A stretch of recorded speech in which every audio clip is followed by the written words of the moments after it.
I ain't never said, when the is anything ever easy? Whenever you're trying to build anything, whenever you're trying to create anything, when the is it ever easy? It's never, oh my God, if it was easy, everybody would be doing it. It just takes the certain right-minded black people in order to make this shit happen. If the black people that you're trying to make shit happen with don't got the right type of mindset, it's never gonna work. It's never gonna work. It has to start with the mind first. See, hoes don't like me. I can agree with your strategy, but when you say it's necessary, yes, I think it's necessary. I would push back to some extent. You know why? I'm willing to bet that Australian Africans, and I'm speaking collectively of everyone, from the Ethiopians to the South Sudanese and everyone in between, I'm sure they're buying Christmas gifts. I'm sure they're going to musical concerts. I'm sure they're going to nightclubs. I'm sure they're smoking marijuana and drinking. I'm sure they're buying Nikes and Christian Dior and Gucci and Louis Vuitton. I'm sure they're driving Mercedes and BMWs. So don't tell me it's necessary to take government funding, because if you have money to buy the things you want, you certainly have money to fund the things you need.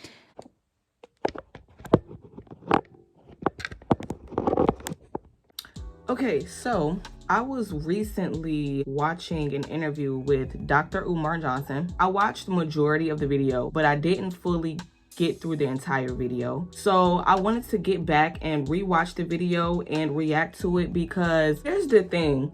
I don't dislike Dr. Umar Johnson, okay? So when I first started watching the video, I kind of was fond of him because I feel like he's a very intelligent person, number one. Number two, I do feel like he wants to give back to the community, the black community in general, and I respect that. I don't really feel like he talks from his ass. I genuinely feel like he brings value and knowledge to a conversation. So in the beginning of the interview, I was very, very fond of this man. I'm like, okay, I kind of like him, because at first I have heard some things about Dr. Umar Johnson, and he has a certain type of reputation. However, I came into the interview a little bit biased because I watched Chrissy's video and her commentary in regards to this interview that I'm about to react to, which led me to watch the initial video in the podcast myself. So when I watched this, and like I said, I had to stop watching it because sometimes I be a little, I guess you can say a little bit emotional towards like what a person can say, especially when I know that it's ignorance, and when I know that they're being manipulative, when I know that they're making excuses. I don't even want to hear anything. Like, I don't want to hear nothing else. So it got to a point in the interview to where, girl, oh my God, it got to a point in the interview as to where we start talking about the dating conversation, and we start talking about the dynamic between black women and black men dating.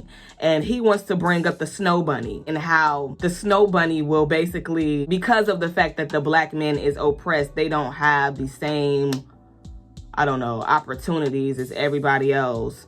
So the white woman, the snow bunny, which he refers to in the podcast, he states that the snow bunny will actually see the vision in the black man and create something great, which the black woman also certainly wouldn't do, even though black women have been doing that forever, for a lifetime. But we're not gonna get into that. Well, we will get into that actually. So yeah, so when it got into that point, I had to stop it because I said, Dr. Umar Johnson, look, this is what I don't like about people. This is what I really, really don't like about people. I just stated this man is a very smart, intelligent man. I know when somebody is being manipulative and when they don't want to be forthright with a conversation, right? Because for some reason, it could be a lot of reasons as to why they don't want to be forthright with the conversation, as to why they don't want to be necessarily righteous about the conversation. However, I feel like Dr. Umar Johnson is too intelligent enough to know that the rhetoric that he's speaking on this podcast is nothing but nonsense. And the reason why I'm saying that it's nonsense is because I feel like his rhetoric is biased. He's not being real because of the fact that he's a black man. He doesn't want to be upfront about most of the black men in the community. He just doesn't want to do that because he is a black man himself. And I feel like, in a way, if he were to be upfront about majority of the black men in the community, not all, but majority of the black men in the community, that would some way reflect back onto him, right, as a black man. So we're going to go ahead. We're going to dive into this. I would suggest that you go ahead and watch the podcast yourself because it's a good podcast. The man is full of knowledge. I feel like it was a great conversation. However, me being me, there's a lot of things that I noticed. There's a lot of things that needs to be touched on. There's a lot of things, especially when we're talking about the Black community, because for some reason, I don't know why, I am so, excuse me, God damn it. I am so passionate when it comes to Black people and when it comes to the Black community and when it comes to giving back to the community, when it comes to giving back to the Black community in general. Like, I am so passionate about that particular like idea. For example, I have dreams and goals of creating corporations that are only funded by Black people, that are only ran by Black people. It's only Black owned everything, Black people everything, Black everything. Because I'm gonna get into the video because I know I'm talking a lot. Okay, I know I'm talking a lot, but I like what he's talking about in this podcast. Like certain segments besides that one segment as to where we start talking about dating, I like what he's talking about because I feel like as a Black community, we're still, everybody's ahead of us. We're still at the very bottom, right? I do see us elevating slowly but surely, but there's no reason as to why we as a full community are not ahead, especially amongst other races, other cultures, other whatever the hell. There's no reason. Because they have disadvantages that we don't have. As Black American people, we have multiple, and you don't have to be American, but whatever. We have advantages that other cultures and races of people don't have. And we just don't come together as a community to actually make things happen. And I do feel like there are also a lot of underlying reasons as to why Black people don't come together as a whole, which I will, explain about, whatever. But let's go ahead. Let's get into the podcast. Okay, I wanted to talk about quickly before I jump into the bulk of this episode. I wanted to talk about self-determination because I went to your lecture on Saturday. You spoke about how we shouldn't be taking money from the white man or these organizations, right? But I think a lot of the times we need to look at where we are positioned as Black people, as a community, and we don't really have the privileges. Especially, let's talk about Australia. We haven't been here for as long as these other cultures have been here for, so we haven't established organizations or systems for ourselves right yet. So there are grants, there's funding, there's things that we need to accept to be able to build ourselves as a community. And I remember a woman asking you about that, and you said the opposite. So can you talk about why you think that's not, like, why we shouldn't be doing that? Yeah. The hand that pays is the hand that rules. You can't show me any people in human history at any time, any color, on any continent who empowered themselves using the funding of the very government that oppresses and marginalizes them. It doesn't happen. Now, if you say, Dr. Umar, I'm getting funding from the Australian government to work with young girls, I'm not going to criticize that. I'm getting funding from the Australian government to reduce violence in our community. I'm not going to criticize that. I'm getting funding from an Australian business or bank or corporation to help the homeless women. I'm not going to criticize that. But if you say, I am a frontline Pan-Africanist organization that's fighting for freedom, justice, and equality for the Australian African, then it becomes a contradiction. You cannot be a frontline revolutionary or frontline activist group who's fighting for freedom, justice, and equality for all Australian Africans and take money from the government. That's a contradiction. But if you're only taking money to service a certain issue or challenge or concern in our community, I will be patient with you because you're serving a need that needs to be met. But then my bigger question would be, how long are you going to be on this financial umbilical cord to your oppressor? Until you get to the point where you can finance that program yourself. In other words, Queen, I can tolerate us getting the funding to some extent, especially our women, right? But what is the exit date? What is the freedom date? What is the emancipation date? Can you tell me where and when are you projecting to cut off the funding from the Caucasian and start funding yourself? Well, I think it's you can. Like, I think if you take it for seed funding to build a business, like, look, let's talk about this podcast and this studio. I think to build it and to grow a community at the beginning, it's necessary because we don't have the resources. And then after some time where you've built an established brand or you've built an like you've built something, you can then start to ask people you can then start to actually create a business that's like running on its own, or having people that or have people want to donate towards the business or put money into it. I can. Okay, so first things first, according to Dr. Umar Johnson, he does not believe that we should, as black people or as black activists, right, we should not be receiving funding from the white man, our oppressor. Okay, so this is something that I'm actually very curious about, that I actually want to have a genuine conversation about. Should we, as black people, in regards to building a successful community, should we be receiving help and receiving funding, receiving guidance from our oppressor, which would be the government, corporation, banks, businesses, wherever the hell? Should we as black people be receiving a hand from the very people that are oppressing us? My own opinion. Now, he stated that if we are trying to fund something in the means of taking care of a actual need in the community, he has some leniency towards that, right? But okay, so let's stick with that. So when it comes to actually doing things in the community, should we be receiving funding from the government? Yes, I do. When it comes to, I don't know, women's rights, black women's rights, when it comes to domestic violence, anything that revolves into something specific in the community, yes, I do think that we should be receiving, I do think that we should be receiving funding for that, or assistance from the government for that. I don't think that there is anything wrong with that, especially if they are willing to give it. Why not take it? You know what I'm saying? Number two, so when we're talking about in the means of being like a black activist, you're advocating for the black community, right? Should we, in that term, should we be receiving funding from our oppressor? I'm going to have to agree with Dr. Umar Johnson on this one. No, it's a complete contradiction. You know, it doesn't make any sense to sit up here, you're crying, or we, in a sense, I should say, because I'm also a black person myself, we shouldn't be sitting up here crying about freedom, equality, justice. We're advocating for that against the very people that are perpetuating that. Jesus Christ.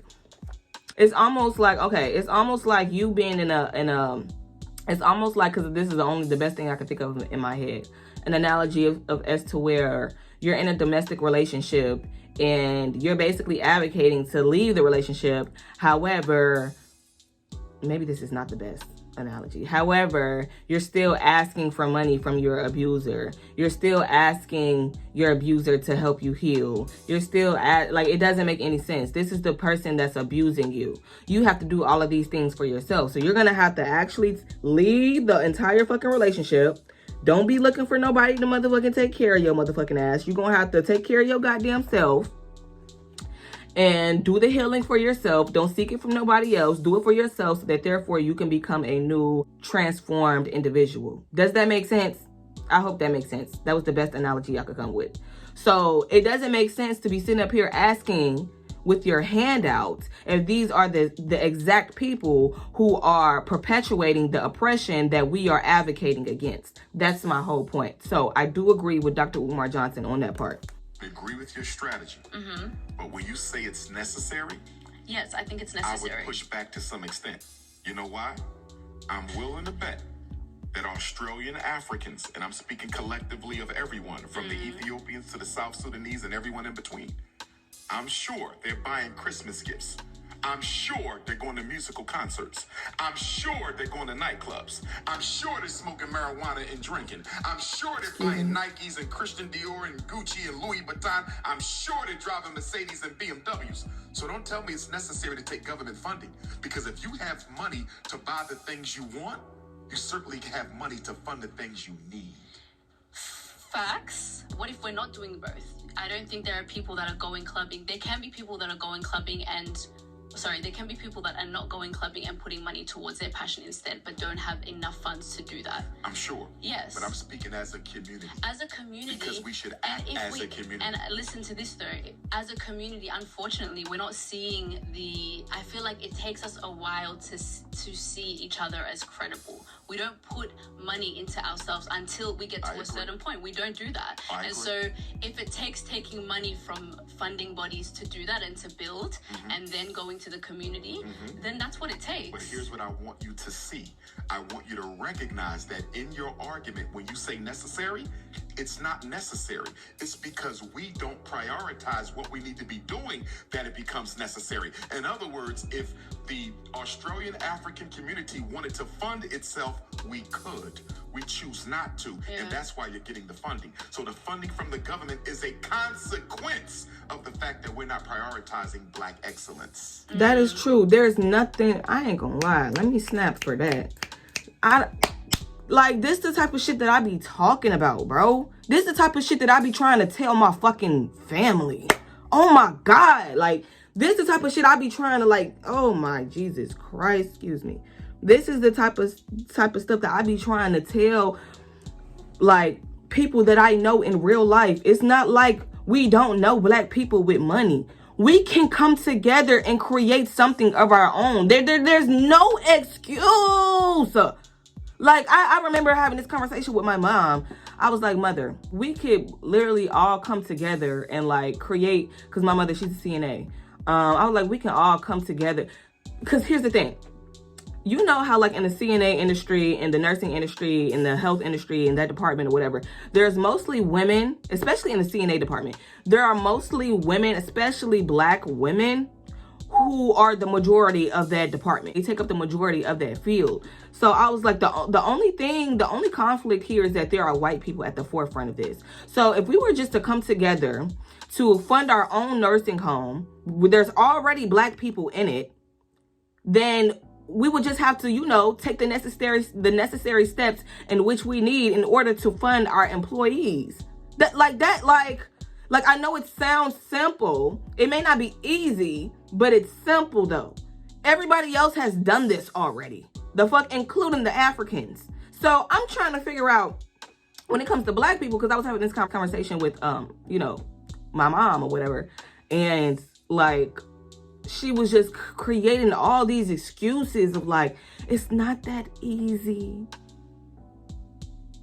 I ain't never said it was gonna be motherfucking easy. I ain't never said, when the fuck is anything ever easy? Whenever you're trying to build anything, whenever you're trying to create anything, when the fuck is it ever easy? It's never, oh my God, if it was easy, everybody would be fucking doing it.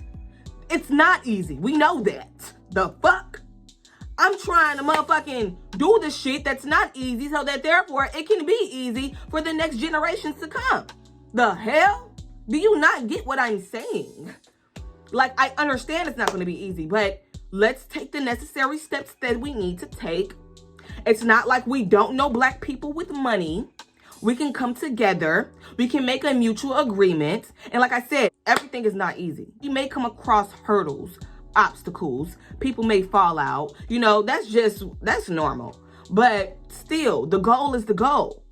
And that is to create And that is to create successful businesses that are long-term, that pass down to other Black people, that create generational wealth within the community. You get what I mean? Within the community. If you get my gist. Okay. So, but yeah, I was just thinking damn, this is the type of shit that I be talking about. It's not like we can't have these things. It's not like we can't be where the white people is at. It's not like we can't be where the Arabs are at. We choose not to be there. There are too many successful Black people, the celebrities. Not saying that they have all the money in the world. I know some of them is broke, but shit, some of them is not broke. They have money that they can put together, that they can pass down onto other fucking Black people. We just choose not to. It's once Black people get successful, it's we only worried about our motherfucking self. We don't take care of the other black people in the community. And I'm not talking about our families, the close people we know and things like that. No, I want to dive out of that mindset. Let's start creating jobs where we actually start putting strangers on, strangers that are black people. Okay, let's start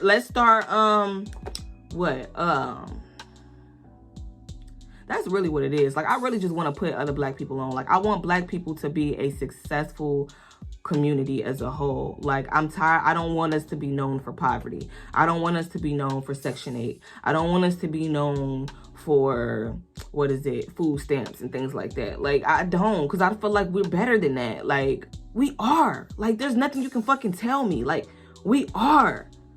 Like, damn. It's just, I feel like it just takes the certain right-minded black people in order to make this shit happen. If the black people that you're trying to make shit happen with don't got the right type of mindset, it's never gonna fucking work. It's never gonna fucking work. It has to start with the mind first. And it also has to start with the heart too. Because I'm learning that the reason why black people don't excel is because a lot of black people are just fucked up.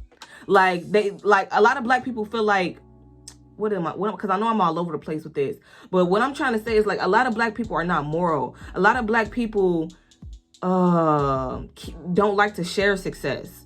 A lot of black people are lazy. A lot of black people are lack-minded as hell. Like, lack-minded as fuck. Like, and you can't create with you can't create with lack shit. Let me get to the, okay. Yay. I can agree to it. Yay. I can agree to it. Yay. Let's move on. He all happy and stuff. He's cute. Of this topic, because I know we don't have that much time. I want. See, hoes don't like me.